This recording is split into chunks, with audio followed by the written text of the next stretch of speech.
क्या आपने कभी सोचा है कि आपके फ़ोन की अलग-अलग ऐप्स एक दूसरे से बात कैसे करती हैं? कैसे ज़ोमैटो को पता चलता है कि गूगल मैप्स पर रास्ता कहाँ से है? इस डिजिटल दोस्ती के पीछे एक ही राज है जिसका नाम है एपीआई। नमस्ते दोस्तों, मैं हूँ टेकी मिश्रा जी, मेरा नाम है कन्हैया और आज हम इस राज को डिकोड करने वाले हैं। तो नमस्कार, आज के इस डिजिटल युग में हम अपनी सुबह की शुरुआत फ़ोन के साथ करते हैं, चाहे वह संदेश भेजना हो, सोशल मीडिया देखना हो या ऑनलाइन खाना मंगवाना। लेकिन क्या आपने कभी गौर किया है कि ये अलग-अलग ऐप्स आपस में इतनी सहजता के साथ जुड़ जाते हैं और कैसे जुड़ जाते हैं? यह सब संभव होता है एक जादुई तकनीक की वजह से जिसे हम कहते हैं एपीआई। मैं हूं आपका दोस्त, तो आइए इस पे हम चलते हैं और आज इस पे हम कुछ चर्चा करने वाले हैं।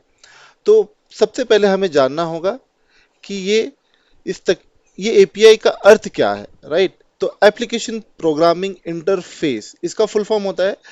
इसके एक ऐसी नियम वाली समझ लें जो दो सॉफ्टवेयर प्रोग्रामों को आपस में बातचीत करने की अनुमति देती है। सरल शब्दों में कहे तो ये एक मध्यस्थता है, एक मीडिएटर के रूप में काम करती है। जिस तरह से हमें समाज में एक दूसरे से जुड़ने के लिए भाषा की आवश्यकता होती है, उसी तरह कंप्यूटर प्रोग्रामों को एक दूसरे से डेटा साझा करने के लिए एपीआई की जरूरत पड़ती है। यह पर्दे के पीछे का काम करने वाला वह अदृश्य इनविजिबल तार है जो पूरी इंटरनेट की दुनिया को एक साथ बांधे रखता है। हम थोड़ा और चलिए इसमें बात करते हैं, इसे एक ऐसे उदाहरण से समझते हैं जिसे हम सब जानते हैं। एक भोजनालय यानी कि एक रेस्टोरेंट। यहाँ तीन मुख्य पात्र होते हैं। पहला, आप यानी एक ग्राहक। दूसरा, रसोई सर्वर, जहाँ भोजन डेटा तैयार होता है। आप डेटा भोजन को साथ में रख सकते हैं। अब आप सीधे रसोई में जाकर अपनी पसंद का खाना तो ऑर्डर नहीं कर सकते क्योंकि वहां की प्रक्रिया जटिल होती है। यहाँ तीसरा पात्र आता है, एक वेटर। आप वेटर को अपना ऑर्डर देते हैं, रिक्वेस्ट देते हैं। वेटर उस ऑर्डर को रसोइये तक लेके जाता है और फिर रसोइया रसोई से तैयार करके भोजन वेटर को देता है। वापस आपकी टेबल तक वेटर उस भोजन को लेके आता है जो कि रिस्पॉन्स के तौर पे आपके तक पहुंचता है। तो यहाँ वेटर ही है आपका एपीआई। वह आपकी मांग को सिस्टम तक पहुंचाता है और वहां से परिणाम लाकर आपको देता है। एक और रोजमर्रा का उदाहरण ले लेते हैं। आप सब अपने मोबाइल पर मौसम देखते होंगे। वह एक ऐप स्वयं मौसम का आकलन नहीं कर सकती। वह एपीआई के माध्यम से किसी मौसम विज्ञान केंद्र के सर्वर से संपर्क करती है। वह एक संदेश भेजती है उस संपर्क केंद्र को कि कृपया मुझे आज का तापमान बताएं। अब आज का तापमान आप जिस जगह पे भी रहते हैं उसे बताने के लिए वो लोकेशन को लेता है और बोलता है कि मुझे इस फलाने लोकेशन का डेटा मुझे चाहिए। तब जाकर केंद्र उस लोकेशन का डेटा साझा करता है और एपीआई के जरिए वह जानकारी आपकी स्क्रीन पर चमकने लगती है। यह प्रक्रिया इतनी तेज होती है कि आपको पता भी नहीं चलता कि पीछे किसी और सिस्टम से डेटा मांगा गया है। तो आप समझिए एपीआई का जो रिस्पॉन्स टाइम होता है कितना सटीक और कितना फास्ट होता है। एक और एग्जांपल देखते हैं। जब हम टिकट बुक करने के लिए किसी भी वेबसाइट पर जाते हैं तो हमें एक ही स्थान पर कई एयरलाइंस की जानकारी मिलती है। यह कैसे संभव है? दरअसल वह वेबसाइट हर एयरलाइंस की एपीआई से जुड़ी होती है। जैसे ही आप खोजने सर्च का बटन दबाते हैं, वह वेबसाइट एक साथ कई एयरलाइंस के सिस्टम से जुड़ जाती है और संदेश भेजती है कि मुझे इस फलाने डेस्टिनेशन से इस फलाने डेस्टिनेशन तक के बीच की सारी एयरलाइंस की जानकारी चाहिए। सभी एयरलाइनों की इस एपीआई अपनी उपलब्धता और कीमतों की जानकारी एपीआई के थ्रू वापस भेज देती है। यह एपीआई का ही शक्ति है कि आप एक ही खिड़की से पूरी दुनिया की उड़ानों की तुलना कर सकते हैं। तो आप देख रहे हैं एपीआई कितनी ताकतवर चीज होती है। चलिए एक और स्लाइड हम देखते हैं जिसको हम सिर्फ एग्जाम्पल के तौर पर रखेंगे ताकि अलग अलग एग्जाम्पल से आपको इसको समझने में इजी हो। आजकल कई वेबसाइट पर आप जाते होंगे, सर्च करते होंगे, अकाउंट्स बनाते होंगे, बट आपने कभी ध्यान दिया है कि आजकल कई वेबसाइटों पर लॉगिन करने के लिए साइन इन विद गूगल का विकल्प होता है। यह क्यों होता है? यह सुरक्षा और सुविधा का बेहतरीन तालमेल है। वह वेबसाइट गूगल की एपीआई से पूछती है कि क्या यह उपभोगकर्ता विश्वसनीय है। गूगल आपकी पहचान की पुष्टि करता है, लेकिन वह कभी भी आपका पासवर्ड उस वेबसाइट के साथ साझा नहीं करता। यह एक सुरक्षित द्वारपाल या सिक्योरिटी गार्ड की तरह काम करता है, जो केवल अनुमति मिलने पर ही दरवाजा खोलता है। तो ये हो गया एक एग्जाम्पल और भी एपीआई का। चलिए, एपीआई का महत्व और उसकी क्या खूबियां होती हैं, हम इसको थोड़ा सा समझने की कोशिश करते हैं। अब सवाल यह है कि हम एपीआई का उपयोग क्यों करते हैं। इसके चार मुख्य कारण होते हैं। पहला, कार्य क्षमता यानी कि एफिशिएंसी। हमें हर चीज नए सिरे से बनाने की जरूरत नहीं पड़ती। दूसरा, विस्तार। वो बहुत ही स्केलेबल है, मतलब आप 100, 50, 2000, 5000, 10,000 जितने भी सिस्टम के साथ आपको कनेक्ट करना है, ये आपको एक ऑप्शन देता है, स्केलेबिलिटी की क्षमता देता है, विस्तार करने की। हम अपने ऐप से आसानी से नई सेवाओं को जोड़ सकते हैं। तीसरा, सुरक्षा यानी सिक्योरिटी। डेटा का लेन देन नियंत्रित रहता है। और चौथा, व्यवसाय। कंपनियां अपना डेटा दूसरों को बेचकर पैसा कमा सकती हैं। यह विकास की गति को कई गुना बढ़ा देती है। अब देखते हैं कि एपीआई का एक जो लाइफ साइकिल होता है वो क्या होता है। इस प्रक्रिया को एक चक्र के रूप में देखेंगे। क्लाइंट, जैसे आपका ब्राउजर, एक एचटीटीपी रिक्वेस्ट भेजता है। यह रिक्वेस्ट सर्वर तक पहुंचती है, जहां उसे समझा और प्रोसेस किया जाता है। इसके बाद सर्वर डेटा तैयार करता है और उसे एक रिस्पांस के रूप में वापस भेजता है। यह निरंतर चलने वाली एक चक्र ही है जो इंटरनेट को क्रियाशील यानी वर्किंग रखता है। इसमें डेटा का स्वरूप आमतौर पर जेसन या एक्सएमएल के टाइप में होता है। तो आपको समझना होगा कि साइकिल, जो एपीआई का लाइफ साइकिल है, वह कैसे काम करता है। अभी जो एपीआई के कुछ मेजर प्रोटोकॉल्स होते हैं उसके बारे में हम थोड़ा सा जानकारी लेते हैं। एपीआई के काम करने के लिए अलग अलग तरीके होते हैं, जिन्हें प्रोटोकॉल कहते हैं। प्रोटोकॉल यानी कि नियमवली। अभी उसमें सबसे पहला होता है रेस्ट। यह सबसे सरल और तेज है, जिसका उपयोग वेब की 90% वेब या फिर एप्स करती हैं। दूसरा है एसओएपी। यह थोड़ा सख्त और नियमों से बंधा हुआ होता है। इसमें सिक्योरिटी की ज़्यादा होती है, लेकिन इसकी सुरक्षा बहुत ज़्यादा नहीं होती। माफ़ कीजिएगा, इसकी सुरक्षा बहुत मैं तो आपको एक काम करते हैं। सोप, दूसरा जो हमारा एग्जाम्पल है वो है सोप। यह थोड़ा सख्त और नियमों से बंधा हुआ है, लेकिन इसकी सुरक्षा बहुत उच्च होती है, इसलिए बैंक इसे पसंद करते हैं। तो आप समझिए कि रेस्ट 90% वेबसाइट या एप्स यूज करते हैं, बट सोप क्योंकि वेरी वेरी हाई सिक्योर्ड है, तो बैंक, क्योंकि वहां पे फाइनेंशियल ट्रांजेक्शन होते हैं, तो वो ये वाली जो प्रोटोकॉल है यूज करती है। तीसरा आता है ग्राफ क्यूएल।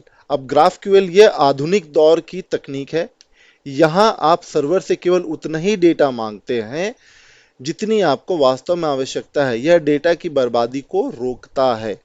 तो आपने समझा कि हमारे पास तीन तरह के मुख्य प्रोटोकॉल्स होते हैं एपीआई को यूज करने के लिए, जिसमें सबसे सिक्योर्ड सोप है और ग्राफ क्यूएल हमारा लेटेस्ट है। आइए आगे बढ़ते हैं। अभी हम देखते हैं प्रोटोकॉल की कंपैरिजन करते हैं कि कौन सा क्या हमको देता है। अगर हम इनकी तुलना करें तो रेस्ट सीखना आसान है और ये बहुत ही लचीला फ्लेक्सिबल होता है। सोप सुरक्षा के मामले में अव्वल है, लेकिन इसका उपयोग थोड़ा भारी पड़ सकता है। वहीं ग्राफ क्यूएल जो लेटेस्ट वाला है, उन ऐप्स के लिए बेहतरीन है जहां डेटा बहुत जटिल होती है, कॉम्प्लेक्स कैलकुलेशंस होंगे। एक कुशल प्रोग्रामर अपनी जरूरत के आधार पर इनमें से सही विकल्प का चुनाव करता है, डिपेंडिंग कि आपको कौन सा वेबसाइट और किस तरीके के ऐप को आपकी जरूरत है। नेक्स्ट स्लाइड पे अगर मैं जाके देखता हूं तो हम एपीआई से बात कैसे करेंगे। अब बात करने के लिए हमें कुछ प्रोसेस होता है जिसे हम कहते हैं गेट, पोस्ट। तो मतलब गेट के लिए अगर हमें कुछ जानकारी चाहिए तो हम गेट करेंगे, एपीआई का गेट कॉल करेंगे। हमें कुछ उसमें जानकारी सेव करना है तो हम पोस्ट करेंगे। तो एपीआई से बात करने के लिए कुछ विशेष क्रियाओं का उपयोग करते हैं, जो कि मैंने आपको बताया, गेट और पोस्ट होता है। गेट उपयोग तब किया जाता है जब सर्वर से कोई जानकारी प्राप्त करना चाहते हैं, जैसे सोशल मीडिया पर आप अपना फीडबैक देखना चाहते हैं। या फिर पोस्ट, इसका उपयोग तब होता है जब हम कोई जानकारी सर्वर पर भेजते हैं, यानी अपना नया खाता बनाना है, कोई नई टिप्पणी करना है या कमेंट करना। अगर आप कर रहे हैं तो आप पोस्ट कर रहे हैं, तो वो पोस्ट मेथड के थ्रू आपको भेजना पड़ता है। अपडेट और रिमूव, तो ये दो चार तरीके हैं जिसको हम समझ रहे हैं। तो इस तरह की दो अन्य महत्वपूर्ण क्रियाएं हैं। पुट, इसका उपयोग एग्जिस्टिंग डेटा को चेंज करने के लिए या फिर बदलने के लिए किया जाता है। और सिमिलरली उसी तरह से डिलीट जो है, डेटा को डिलीट करने के लिए एपीआई का हम कॉल करते हैं। अब हम देखते हैं एपीआई रिस्पॉन्स के कोड्स क्या होते हैं। ये बहुत ही ट्रबल शूटिंग, यानी जब आप कोई प्रॉब्लम आ जाए और आप उसको ट्रबल शूट कर रहे हैं, तब ये कोड्स आपको बहुत ही अच्छे से याद होनी चाहिए।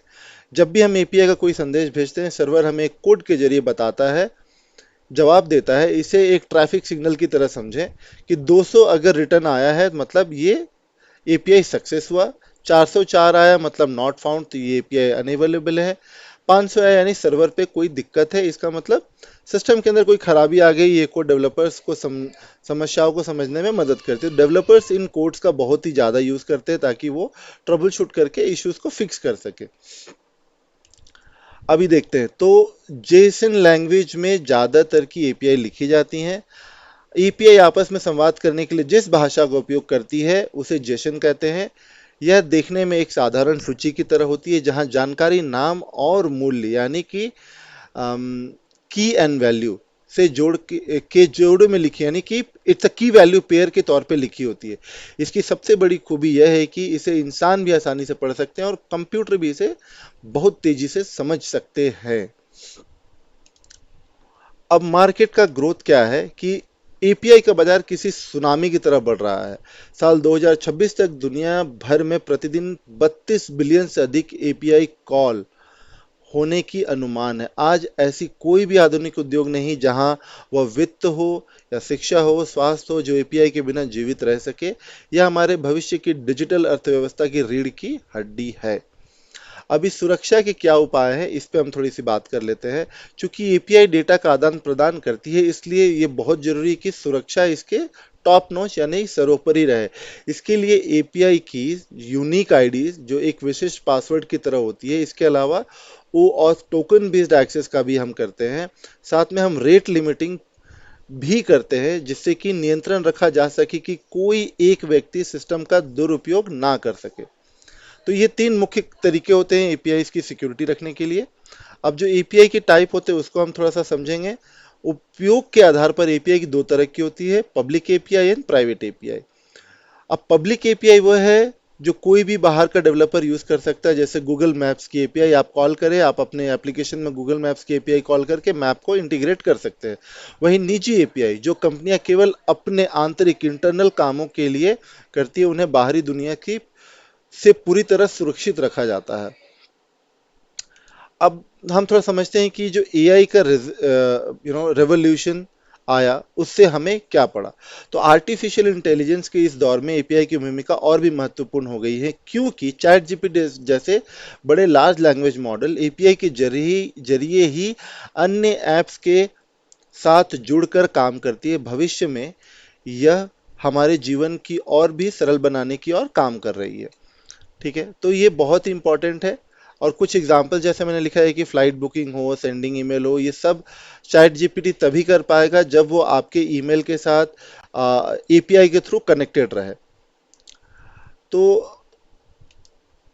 इस पूरे 10 मिनट के या फिर 8 9 10 मिनट जितने भी समय हुए उसमें हमने क्या समझा।